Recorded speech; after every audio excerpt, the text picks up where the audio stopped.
আমরা মহান আল্লাহ সুবহানাহু ওয়া তাআলার দরবারে লাখো কোটি শুকর আদায় করছি যে মহান আল্লাহ তাবারক ওয়া তাআলা কোরআনে কারীমের আযীম মাহফিলে আমাদেরকে শরীক হওয়ার তৌফিক এনায়েত করেছেন।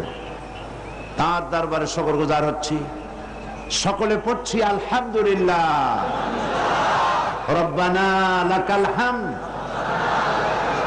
হামদান কাসীরান তাইয়িবান মুবারাকান ফীহি। আজকের এক পবিত্র রজনীতে আমরা এখানে উপস্থিত হয়েছি, যেটা হচ্ছে নিসফুম মিন শাবান, পবিত্র শাবান মাসের মধ্যরাত্রি। এ রাত্রি সম্পর্কে রাসূল করিম সাল্লাল্লাহু আলাইহি ওয়াসাল্লামের ইবাদতের কথা হাদিস শরীফে রয়েছে।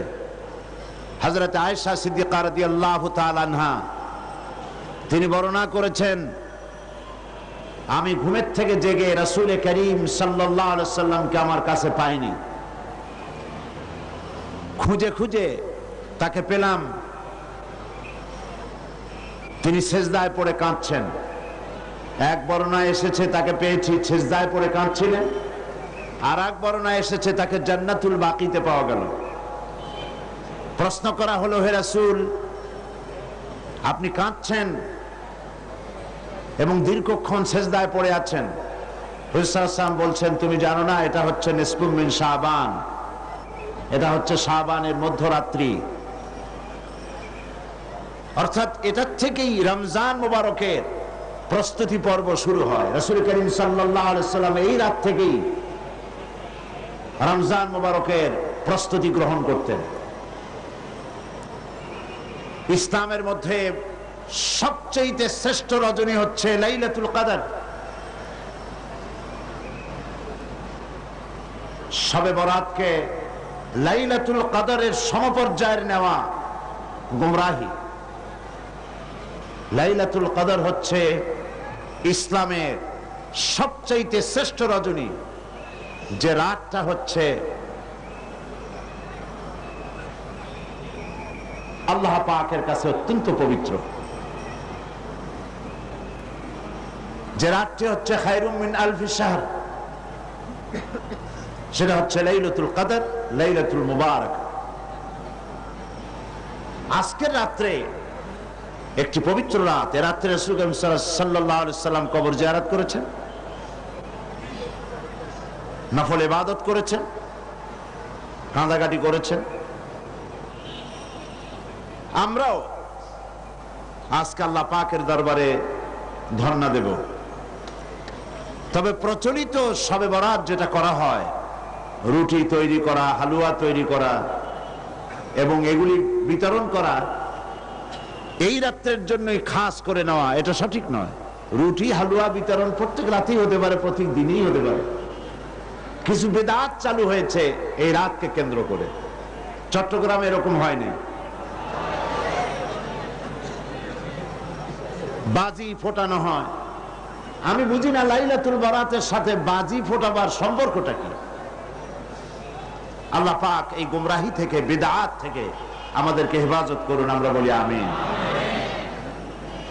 আজ পবিত্র রজনীতে এর থেকে শ্রেষ্ঠ ইবাদত আর কি হতে পারবে, যে আমরা আল্লাহ রাব্বুল আলামিনের কালাম, তার কোরআন থেকে আলোচনা করছি, বা জামাত নামাজ আদায় করেছি এবং করব ইনশাআল্লাহ।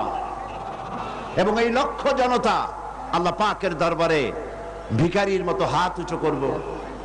আর কোরআনে কারীমের আলোচনার চাইতে শ্রেষ্ঠ মাহফিল, শ্রেষ্ঠ ইবাদত পৃথিবীর বুকে আর কিছু হতে পারে না। আমরা আজকে আমি আলোচনা করব, গতকাল ভূমিকা দিয়ে আমি শেষ করেছিলাম। আজকে আপনারা আরো আলোচনা শুনেছেন। আসলে তো এই আলোচনার কোনো শেষ নাই। আছে নাকি কোনো শেষ? আল্লাহ রাব্বুল আলামিন কোরআনে কারীমের ভিতরে বলেছেন, কুল লাউ কানাল বাহরু মিদাদান লিকালিমাতি রাব্বি লানাফিদাল বাহরু ক্বাবলা আন তানফাদা কালিমাতু রাব্বি ওয়ালাউ জিনা বিমিসলিহি মাদাদা। আল্লাহ পাক বলেন, নবী আপনি বলুন, আমার রবের কালামের ব্যাখ্যা করার জন্য, আমার রবের কালেমার ব্যাখ্যা লেখার জন্য তামাম পৃথিবীর সমস্ত পানিগুলি যদি কালি হয়ে যায়, আর যদি ওই পানিরূপ কালি দিয়ে আমার রবের কালেমার ব্যাখ্যা যদি লেখা শুরু হয়ে যায়, লিখতে লিখতে তামাম পৃথিবীর সমুদ্রের পানিগুলি সব শেষ হয়ে যাবে, আমার আল্লাহ পাকের কালিমার ব্যাখ্যা লেখা শেষ হবে না। হচ্ছে সেই কালামের পানি, যুগ যুগ ধরে লোকেরা শুনছে, শুনবে, শেষ নাই। এত শোনার পরেও কাঙ্ক্ষিত মানের অগ্রগতি, উন্নতি আমাদের হচ্ছে কি? কথা বোঝেন নাই বোধহয়, হচ্ছে না। যে পরিমাণ শুনছি সেই পরিমাণ আমল আমাদের মধ্যে হচ্ছে না। এ কথাটা ঠিক কিনা?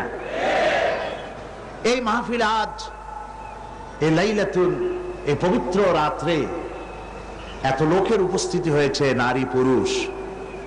একজন লোক কি বলতে পারবেন যে জীবনে আমি কোনো ওয়াজই শুনি নাই, কোনো তাফসীর আমি জীবনে শুনি নাই? পারবেন কেউ বলতে? পারবেন না। প্রত্যেক ব্যক্তি শুনেছেন, কেউ 10টা শুনেছেন, কেউ 20টা শুনেছেন, কেউ 100টা শুনেছেন। এবার চিন্তা করুন, কোন মাহফিলেই তো খারাপ কথা বলা হয় না। হাক্কানি আলেম যারা, হাক্কানি ওলামা, হাক্কানি পীর মাশায়েখ যারা, তারা সবসময় কোরআন হাদিস ভিত্তিক কথা বলেন। কোন মাহফিলে বলা হয় না যে চুরি করবেন অনেক সওয়াব পাবেন, মিথ্যা কথা বলবেন কিয়ামতে জাহান্নাম থেকে মুক্তি পাবেন, এরকম কথা বলে কেউ? ওজনে কম দিবেন, ব্যবসায় ভালো বরকত হবে, কেউ বলে এমন কথা? পরের জমিনে ডাল ঠেলবেন, জমিনে ফসল খুব বেশি হবে, কেউ বলে এরকম? বলে না। সব জায়গায় বলা হয় মিথ্যা পরিত্যাগ করুন, গীবত করবেন না, অহংকার করবেন না, ওজনে কম দিবেন না, জিনা করবেন না, মদ পান করবেন না, সুদ ঘুষের কাছে যাবেন না, বিবিকে পর্দায় রাখবেন। এইসব কথাই তো মেইনলি বলা হয়, নাকি বলেন? আচ্ছা, জীবনে যদি কেউ 10টি মাহফিল শুনে থাকেন, আর প্রত্যেকটি মাহফিল থেকে একটি করে ভালো কথা, কোরআন হাদিসের একটি করে কথা যদি আমরা জীবনে ধারণ করতাম, তাহলে 10টি ভালো কথা জীবনে ধারণ করা হতো, ঠিক কিনা? তাহলে আমাদের জীবনটা খারাপ হইতো না, আরো সুন্দর হইতো? তাহলে কি বোঝা যাচ্ছে? আমরা যা শুনি পরিপূর্ণভাবে আমল করি না। গলতটা কোথায়? মুসলমানের সংখ্যা তো এখন কম না। এই মুসলমান এক সময় সংখ্যায় খুবই কম ছিল।